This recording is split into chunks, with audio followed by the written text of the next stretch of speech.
కారం, cornflakes powder, salt వేసుకొని బాగా కలుపుకోవాలి నీట్గా.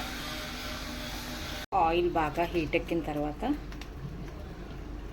మనం ఈ మిశ్రమాన్ని బాగా ఈ విధంగా కలుపుకొని నీట్గా ఒకటి ఒకటి ఇందులో వేసుకొని ఫ్రై చేసుకోవాలి.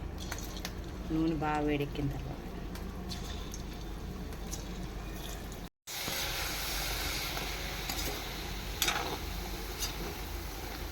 ఈ విధంగా బ్రౌన్ కలర్ వచ్చిన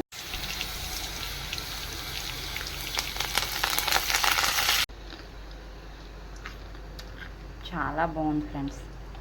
ఈ వర్షం పడినప్పుడు సాయంత్రం పూట ఎమ్మీగా బాగుంటుంది. మీరు కూడా ఇలాగా పిల్లలకి ఇవ్వండి. ఇది కచ్చప్తో తిన్నా చాలా బాగుంటుంది. Please subscribe.